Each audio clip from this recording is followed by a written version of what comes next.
We all had an early vision of what our lives would look like, and then life actually happened. From marriage to motherhood, career dreams, and everything in between, this is Life Actually with Mary Bell. Dave Reggina is a leadership expert, keynote speaker, and deputy commissioner in the largest town in Westchester County, New York. He's also the co-founder of A.C.E, Action Cultivates Excellence, an exclusive, transformative experience for those committed to achieving personal and professional growth.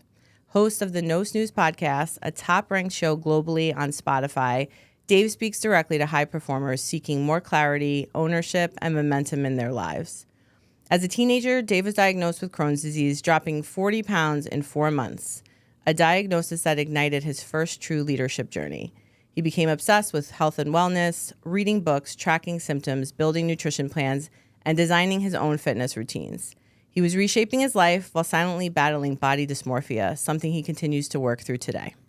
His life at home, although rooted in love, was also unpredictable. A near tragic moment with his mother, a moment where he almost lost her, cracked him wide open. That rock bottom season became the root of his transformation and the foundation for his belief: leadership starts by leading yourself through life's hardest moments. At age 26, he became New York State's youngest appointed commissioner. He was named a top 30 under 30 recipient in 2019 and has been featured in major publications including Yahoo, U.S. Business News, and the Star Tribune. In 2024, he served as a judge for 700 entrepreneurs at InvestFest in Atlanta, Georgia, helping award the $100,000 Nipsey Hussle business grant sponsored by Microsoft, Earn Your Leisure, and the Neighborhood Nip Foundation. If you know him personally or even just follow him on Instagram, it's clear out of all his accomplishments and titles, Dad to Callie Michelle is by far his favorite, which just so happens to be one of my favorite things about him as well. He's a big, strong, tough-looking guy on the outside who has learned the importance of vulnerability and emotional intelligence and is helping so many others do the same to live a more fulfilled life. That was a hell of a long introduction, but welcome to Life Actually with Mary Bell and Dave Reggina. Listen, first of all, thank you so much for the long introduction. That's a lot of accolades. But no, you are I'm so blessed to be here. Aww. I am grateful for you. Thank you for having me on, and I love everything that you're doing. It's been almost 2 years, right, since we first connected, and I'm sure we'll get into that. But I just want to say I'm proud to be alongside of you. Thank you. And you are a superstar, and just blessed. Thank you for having me on, Mary. I appreciate you. No problem. Thank you for being here. I feel the same about you. We are a dynamic duo, but also the gang's all back again with CV here. Claudio. Minus the crumb cake. No crumb cake, because we got goals to crush, baby. If you happen to notice, if you're watching on YouTube, this is a skinnier face here because I have enlisted Dave to help both Jay and I just better ourselves with our nutrition and our fitness. I don't even know I don't have that as any topic here, but thank you for that too, because you're helping the both of us. How does it feel, first of all, to be the guest and not the host? I love it. I mean, I think it's a great opportunity anytime I just get to share my story a little bit, have a great conversation with somebody. But also it's just it's a testament to my brother, Claudio the Voice Valenzuela. And what he's building here, it's a beautiful thing. I believe in podcasting. I think everybody has a message. I don't think podcasting is for everybody, but it is for those like yourself who have a personal message and are consistent. And I know it's early on in your journey, but you have everything it takes, and I'm extremely excited to watch where this is going. Thanks. And yeah, I mean, let's go wherever you want to take me, Mary Bell. Let's go. All right, so we started with your big ol' introduction. You are a government employee, a podcaster, obviously, a men's movement leader. You have all the accolades. But I would like to start from day one because I pride myself on my journey of having just a whole array of, at the time, they felt like shitty jobs, but they all just landed me here. And I just built upon skill sets, and I networked to get to where I am and be able to do what I'm doing. How did your journey start when you were little Davey, Dave Reggina? I've never been called Davey. That was never a thing. Baby Davey. Well, we're calling you that now. Okay. What did you want to be when you grew up, when you were little? I don't know. So my dad, he always, he was just a hustler, man. Like he still is to this day. So, I'm into men's leadership primarily because I have a wonderful father. And, I think that fathers are a foundation to a family dynamic, just as much as moms are. But, from an early age, probably like 13, 14 years old, I was primarily with my father, just due to some circumstances that were going on in the household. And I'm happy to dive into, anything, whatever you want to do. But the specific question, I really started working when I was 11 years old.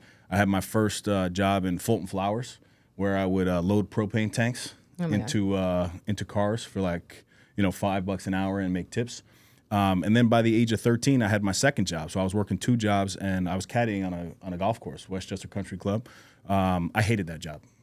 I hated that job because I always felt, I was like, oh God, this is tough to do. I like the workout part of it.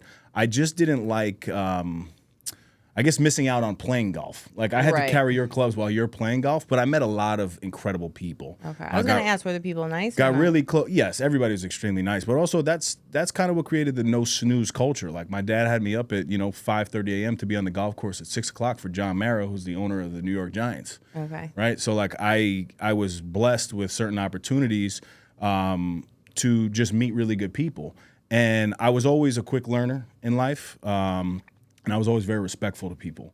So, if John, right, would tell me to, go out and caddy, which is just a term for like going out and watching my ball, basically. I would leave like the driver club on the tee box, and we wouldn't really talk, but I would just walk ahead and watch his ball, and he would be really good. And we would finish a whole round of golf in like 2.5 hours, which is unheard of. Most 18-hole golf courses take like 4 to 5 hours, right? For me, I'm not good at golf, taking me about 6. So me and John would just hustle, but... it taught me a lot just about life, leadership, and really learning how to, serve people. And that was a humbling experience because you're literally serving somebody a golf club. So I did service for a long time. I worked in retail as well, what kind of all retail? through high school, specifically for Nike. Okay.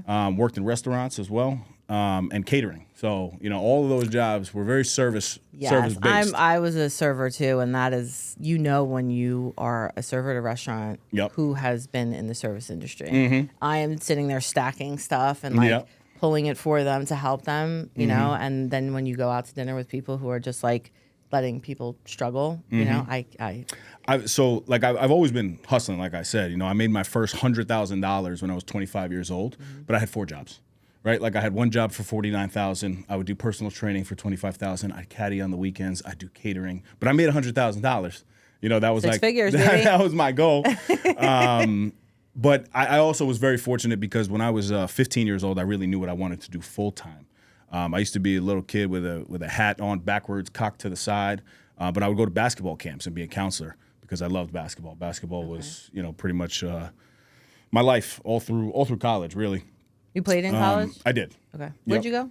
Bryant University and then Manhattanville College. Okay. CV and I are both from Manhattanville College. Alums. Once a Valiant, always a Valiant, my brother. But yeah, so I would basically get in trouble for like, my hat being cocked backwards. But this guy would walk in the gym. Kevin Cook was his name, and Commissioner Kathy O'Connor would walk in. And I'm like, are they like just overseeing us? What are they doing? Like, they're not making $8.50 an hour or $9.50, whatever I was making back then. So I said, like, I want to do what you guys do. So Kevin was like, all right, cool. Like, come back every summer and we'll keep you in these camps. And then as soon as you graduate, we'll put you in the office and we'll see like if you like this. And I really took him up on that offer. That's where you still are now? Well, I'm still in Westchester County, but I'm in the town of Greenburgh. Okay. But Kevin Cook and Kathy O'Connor are both, 2 great mentors and life. I feel like I've heard you say Kathy O'Connor's name. That's my brain was just calculating. Yeah. Wait a second, he still works with Exactly. Kathy O'Connor. Yeah. Okay. That's incredible. And I love that because I love the whole journey. It's the same thing with me. I retired from babysitting at age 13 because I was like, I can't stand like kids that are not my own or kids that are not related to me. And it's funny because when you have your own kid, it like completely changes because it's like your own offspring, But I asked you about what you wanted to be when you grew up. When you were like little, like, when kindergarten was like, oh, I want to be a police officer. Did you have one back then? So I actually did want to be a police officer for a long time. Okay. I wanted to be in the Navy for a long time because my grandfather, who's a hero of mine, may he rest peacefully, he was both a police sergeant and in the Navy as well. And I also knew that I wanted to be, I wanted to make a lot of money.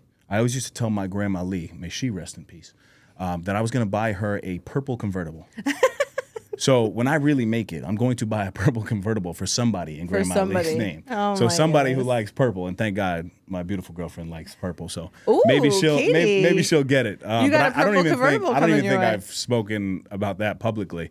But I always liked performing on some level. Okay. I couldn't sing, so I knew it wasn't going to be that. Never knew about like motivational speaking, so that clearly wasn't it. Not really a good rapper, So it's funny though. It all is coming to fruition with some of the stuff that I'm doing. Essentially, it is a level of performance, right? Yeah. With being So, on but you've stages and been talking. in Greenberg since in your 20s? So I was Westchester County first. I got hired right out of college, and then I transferred over to Greenberg. Okay. And it's funny, when I took that interview, a lot of people in the county were like, "Dude, like, why are you leaving Westchester County to go to a local municipality?" I actually took a pay cut. We used to manage $55 million. I went to a place where we were managing $5 million, so it was like absurd. Yes. But I quickly saw opportunity for growth, and in the interview, I actually told the commissioner, he was like, "Why do you want to be here?" I'm like, I'm going to be the commissioner here one day. And then I was promoted within like a year and a half to assistant commissioner at the time, and then promoted to deputy commissioner a couple of years later. Wild. Oh my God. All right. So then your worst job that you ever had was really the Caddying for sure. Yeah, caddying. Yeah, You don't really absolutely. have that many jobs. You have because even like for me after college, I had like 8 different. Wait, you said I didn't have that many jobs? like from being in your 20s. In my 20s, I was working as a personal trainer on the Okay. side. Personal trainer on the side. I was caddying. I was catering. I was working at Nike. I was working for Westchester County. Oh, you were doing all those. I was doing all of then. those. Okay. So I was a man of many jobs. Like, and that was the one thing though that between my father and I, he is the hardest worker I know, by far. I get my work ethic from him. He ingrained in me, you never, ever, ever, ever give up. But he was always jumping around. There was too many things that he was doing. Yeah. And that's the Italian way, just going out, making money, providing for your family, doing what you got to do. But like, I just needed, I was obsessed with structure and discipline from a very early age. And I was like, I'm not going to do this long term. Like, I know what I want in my life. And although like I'm still doing a couple different things, to me, they all really align. But you that have was the stability. That was a big focal point for me, was trying to figure out the track and the one that I was going to stay on and become a master in. Okay. Wow. All right. And a lot of people, when they listen to stuff having to do with careers, like they'll listen and they'll be like, yeah, I hate the job I'm in. Mm-hmm. This is not what I see myself doing for the rest of my life. Like that's where I was. I had gone from basically like glorified personal assistant, receptionist, like things like that before I got into marketing. And then eventually I was like, I don't want to do marketing when I'm in my 50s. Mm-hmm. Like I don't want to retire from marketing. So that's where the becoming an author and writing books came in. But that took a huge leap of faith and a very big risk, and one that has like a lot of financial debt attached to it. But I believe in the dream. Jay believes in the dream. My family, like all of us do. So I'm just going to keep rolling. Mm-hmm. But what would you tell people who are listening who are like, all right, well, I'm in my job, my 9 to 5, and it pays well and I have stability, but like, I'm not happy here. Like, how do I leave this? I would say I can only advise people what I do, right? Do your 9 to 5 and then build out your 5 to 9. Mm-hmm. It has to be that way. And there's no like shortcut to working 12 to 16 hours a day. Like you got to do that. But like for me, health insurance is a big thing with the Crohn's disease. My pension, I'm so far in now, it's kind of like, unless I really hit the moneymaker here, it's like, why would I leave? I enjoy community-based local government, but I also know a lot of people, and even myself at times, I'm like, wow, I know I can go full-time podcasting and, speaking on stages, and I can reach out to 100 different companies today and get picked up by at least 10 of them and go do keynotes and this and that. But that's a piece of it. I don't think like that hustle is for everybody, So I would say, unless you're like really miserable, you do have to find like the gratitude in this, right? Like I was just talking to somebody, he was from, I don't know, like Uganda or somewhere, third world country that really didn't have anything. And, it really puts things into perspective. Like, we're all blessed. We can go out and get jobs, So if you're in that career, I would say stay there unless you absolutely hate it, you know, Yeah. but don't like force yourself out of something and then be like, oh my God, now I have to, you know, go crazy to get it. The reality is you got to grind no matter what it is, whether you got 1 job, 2 jobs, or 3 jobs, because you being an author, right? Like your grind is probably 10 times harder than you just working a 9 to 5. Oh, yeah. It doesn't stop. And then it's like, okay, writing the book is one thing. Designing a cover is another thing. Marketing the entire thing, networking, doing events, and especially because you're self-published. Like, and I don't have a platform as big as yours yet. So I'm doing all that nitty gritty, like just need people to find out that I exist work. And it takes a really long time and it takes a lot of effort. So I sort of did like, I was not miserable doing what I did before, but it was just not financially like worth it. So I left, and then I used the time to be able to push everything forward as much as I did. But it's hard now too. Like, you know, you're a parent, when you have kids involved, when you're doing all these different things, how do you prioritize your time? And then like now podcasts, like, you know, I always wanted to do podcasts. I never knew how to start. And that's part of our journey, like being on yours, meeting Claudio, and then feeling like comfortable enough, like, yeah, I trust him to do it for sure. So these things happen for a reason, and then start to pave your path. Absolutely. But for you, how did your podcast journey start? So I could pass the microphone off to my brother right now. He can tell the rest of the story if he wants. He knows all the answers here. But the reality is podcasting changed my life.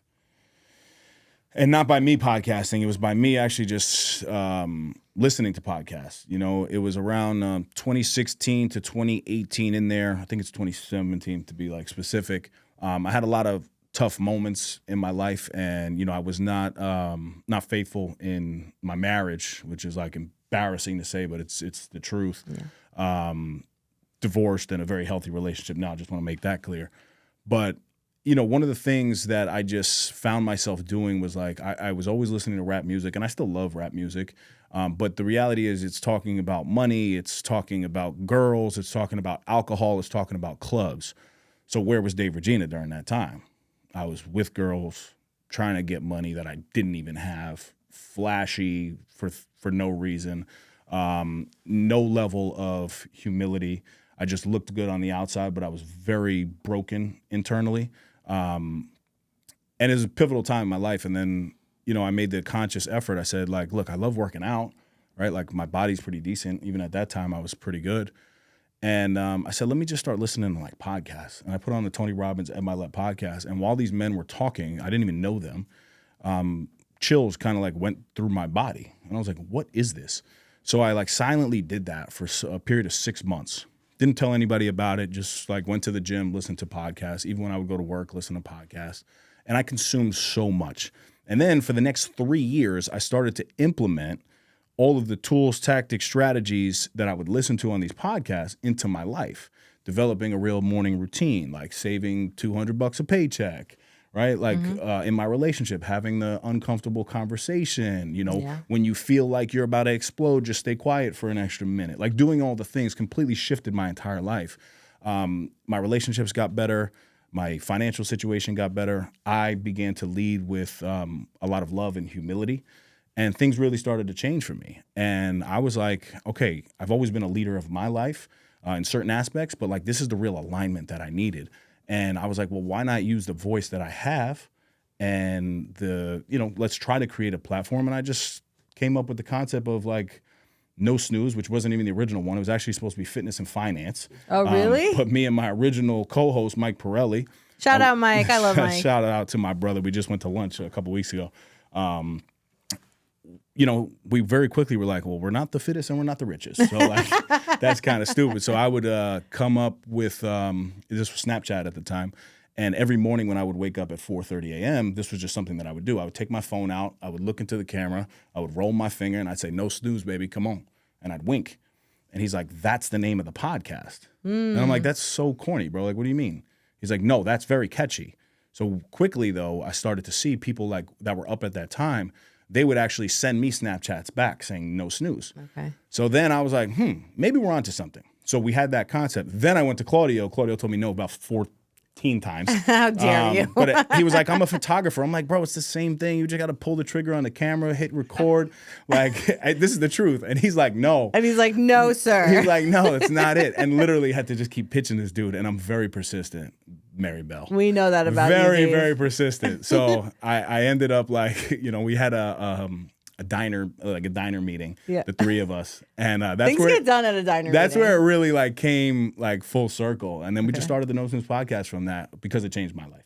Okay. That's Claudio, how do you feel now that you are here with your, how many podcasts do you have now? 10? Yeah, about 10. 10. Yeah. And do you consider yourself now more of a podcast production than a photographer? Yeah, the photography thing is in the past now. See? Yeah. Dave's persistence it changed your career here. Dave made me put my dream away and put it. You bastard. No, but in all reality, yes. I mean, I definitely see myself more on this side now than I did back then in the photography side, and I love it. So that is one thing I have. And you learned. can still do both too, like he's saying. Yeah, and the other one I guess is still for fun, which is still what I like. But Love it. Now, your proudest achievement from anything that stems from No Snooze is what? I mean, without any accolade, I think it's the ability to show up consistently, right? Like for a long time, that man knows. Like it was just us, like me, almost like trying to come in with energy that like wasn't even really there.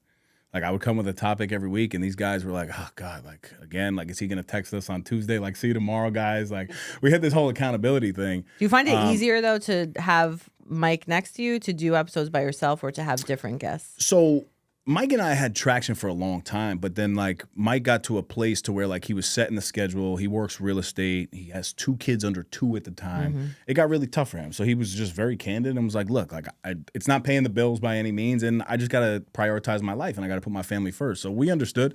But Mike also said in one episode, he was like, I feel like I'm the kid that's like with ankle weights. Like, remember that CV? He basically was like, I have, like, I'm Dave Reggina with legs, and he's like, all I am is, like, the ankle weights on you. But the second I take these ankle weights off, you're going to, like... That's a good friend. You're going to elevate. And he said that. He said it actually on a recorded episode. And literally the next, like, 3 episodes, I swear, Yahoo did a story on us. After he was gone? Yeah, it was literally, like, 3 episodes after that or something.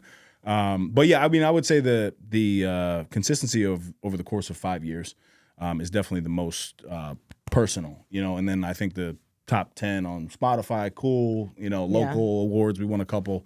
That stuff is cool, but like... It is really impressive, though. You do once a week. But just in life, though, I think like a lot of us, we tend to lead at times with accolades, and they really don't do anything. Like people don't really care about your accolades. They really care. Like people are probably going to listen to this, and when they hear that, like, over the course of my life with the challenges that I've had, they're probably like, oh, I resonate with that dude. But it's not because of the accolades. The accolades just come when you actually accept, when you actually accept what's the reality in your life. Okay. Now, part of your intro was struggling with body dysmorphia that you said you still do to this day. Yeah. Which is wild to me. Mm-hmm. I have opposite body dysmorphia. I could gain a shit ton of weight and I'll still look in the mirror and I'll be like, shit, yeah, you can. Like, I think it's been my whole life that I've always been the bigger person of all my friends. I'm always the bigger person. Me skinny is still bigger than every single one of my friends. So I mentally say to myself, like, okay, it doesn't matter what size you are. Just put your clothes on, feel the best about yourself. And then, and I teach my daughter this too. Like, nobody's going to tell you how to feel about yourself except for you, right? So for you, though, to still feel body dysmorphia, how is that possible given the stature here? Yeah, because people see me now, right? And they didn't see where I was. So I do feel blessed in a sense that I've been struck with all these ailments in life, whether it be the divorce, whether it be the disease, because for me, I have to get really shaken up in my life to make change. And that's what it did for me. Like in high school, I was like 190 pounds. I was athletic, but I was never like, I was like kind of skinny fat, regular Italian boy, good looking face from what they told me when I was growing up. I'm not claiming that by any means. But you liked your food, your Sunday dinners. Like it was just like I big tees were a thing. So like I looked athletic, but like I would take my shirt off and like, I'd be jiggling around a little bit, but like healthy, So I was 190 pounds and then boom, Crohn's disease. Shoot down to 153 pounds, lost 40 pounds in 4 months. How tall were you then? 6'2". I was same height. Okay. Very like I was very good at basketball. But now this like created like, a tough position for me because I was a 2-3 guard, which is like a swing guard, a shooting guard, but also like I used a to do small basketball forward. stats There you in go, high school. But like I was weak, I became weak. And I still had like the confidence in my head, but I hated my body. Everybody would make fun of me. I'd actually have to walk around with toilet paper in my backpack because I would go to the bathroom 16 times a day. And that number 16 is like forever ingrained in my brain because that was over the course of like 3 to 4 weeks of a log that I would have to create. This was in high school? In high school. And imagine now like being a parent to that. Yeah. Like my dad sending me to school every day and worrying about that. I was popular and that's what helped me. But like everyone was like, yo, bro, your neck. Like they would call me Ramen Reg because my arms were so skinny. I would see bones in like my cheekbones, my neck bones, my ribs were hanging out. Like it was really, really bad. And that's why, I am the way that I am today because I then created like my own level of, a program. And that's what got me started on like my health journey because the doctor told me that I was going to live with this for the rest of my life and I'm going to struggle with it. I said, the hell I'm not. And I picked up like the Encyclopedia of Bodybuilding, Arnold Schwarzenegger. Oh yeah, my brother had one of those. Just started reading it. Created this log for myself, and every time I would eat, I would have to log when I would go to the bathroom, how the stool would be. There was times that I was like passed out on the bathroom floor. I had a friend in high school that had to pick me up off the floor because I was throwing up and diarrhea. Like it was bad. It was really bad. So although I know I'm removed from that, I still, when I look in the mirror, I'm very like critical of myself, and I still see like this skinny version, which is it's an issue. Like it's definitely an issue, but it will never stop me, right? People see me posting with my shirt off now because it's a personal thing for me. I do that because that's me putting myself out there. People think it's like, oh yeah, look at this cocky dude. Please tell me how wonderful I look. But you're doing it for right. yourself. I'm actually doing it as a challenge to myself to say, you know what, like regardless of this thought in my mind right now. Like, no, I'm bigger than that. I'm better than that. And that is the mental toughness that basically ties into you becoming the best version of yourself with your careers, with the work that you've put in, and then also the physical side of things, even when anybody can look at you from the outside in and say, oh, yeah, he's confident, he's this. But it still requires this mental toughness to put both of those things together, right? Absolutely. And then that is sort of the perfect segue into ACE, Action Cultivates Excellence, which is a movement for men. Obviously, a lot of my followers are women, but majority of them are married. And, not everybody's husbands are sort of, I feel like a lot of people get caught up in, I'm going to work, I'm doing what I have to do, but I'm putting myself last in certain ways because you're trying to propel your family up and accidental martyrdom, basically. Like I'm going to work and I'm doing this and I'm doing that, but like I don't feel the best version of myself. And then when you don't feel the best version of yourself, you're irritable, like you get kind of snippy snappy. Like that happens to so many different people that I know personally. So if somebody was listening to this and they're like, wow, that sounds a little bit like my husband, my boyfriend, whatever, explain ACE and how it helps. Yeah, so Action Cultivates Excellence, and shout out to my brother Sean Degnan. Sean, I love Sean, and Jackie, I love them both. Yes, two of the best right there. But it was the thing that we needed the most in our life that wasn't available when we needed it, right? Like if I knew all the things that I knew now, my life probably wouldn't be where it is right now. Like things would have been different for sure. And a lot of men struggle. We struggle with parenting challenges. We struggle with lust in life. We struggle with temptation. We struggle with discipline. We struggle at work. And there's a lot of pressure to perform a lot, especially for your family and be a provider and a protector and all these things. But then there's also this like vulnerable side to men that like we just can't talk about, especially Italian men. It's like, shut up, you little girl. Like that's basically what that's basically what we're told. Be a man, which is cool because like everybody in ACE, there's a lot of dudes that'll F you up physically, right? There's a lot of like first responders in there. There's a lot of jujitsu guys, a lot of MMA guys, a lot of doctors, lawyers. I mean, you name it.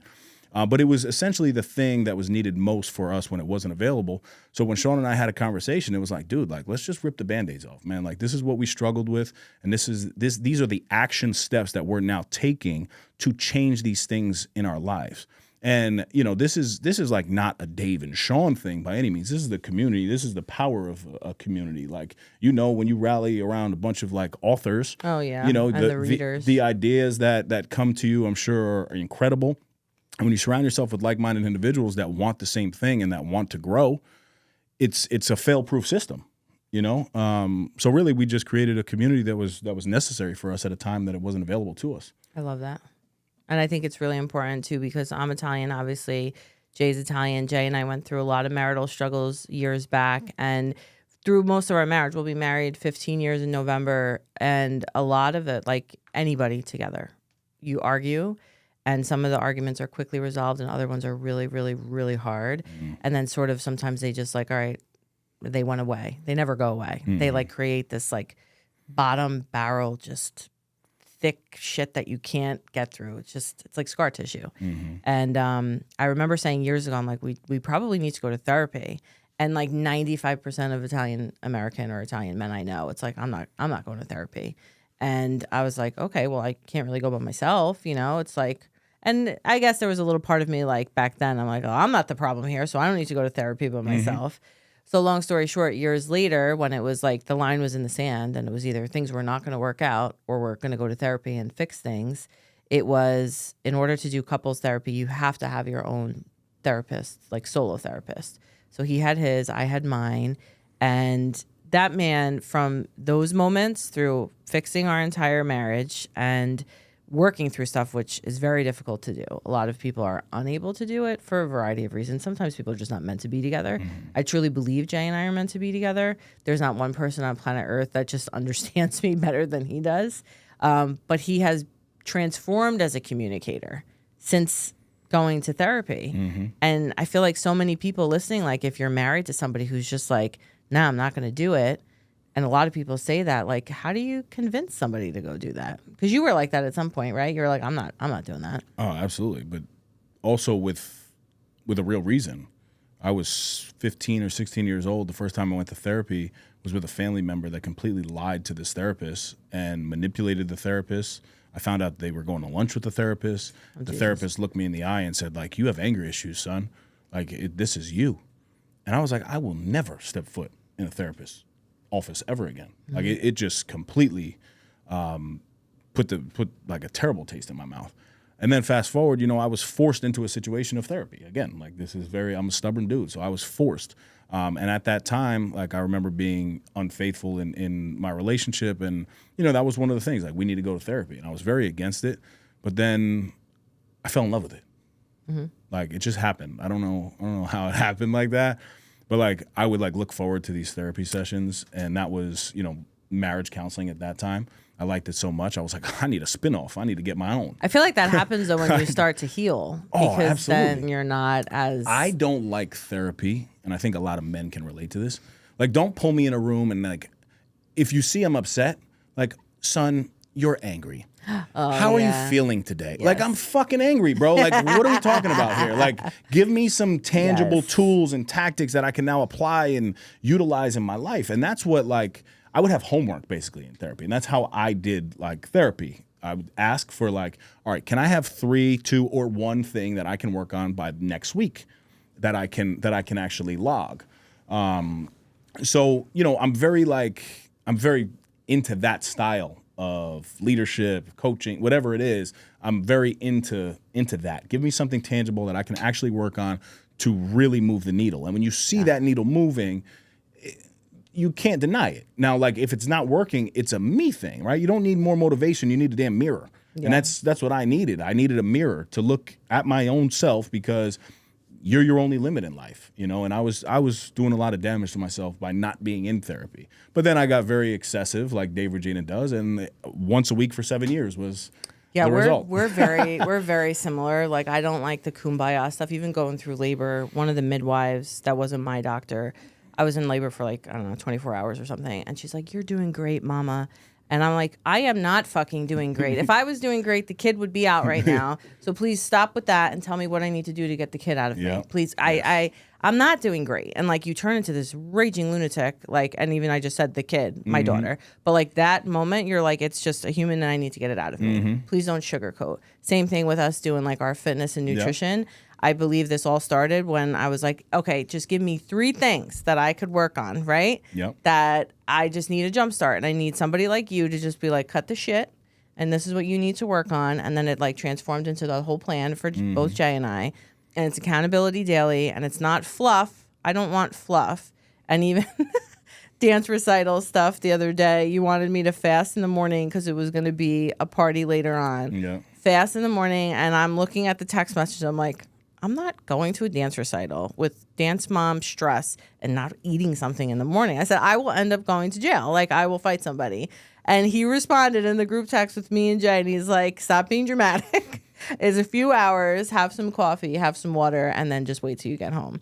And that is exactly what I need. Yes, I'm the same way. Yeah. Like, and I love that. I love that about us. Yes.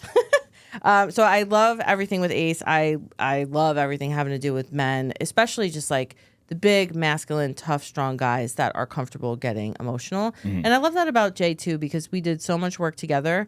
And even now, I'm a little bit annoying because if I notice there's any, like, dip in his mood, I'm like, are you all right? Is everything okay?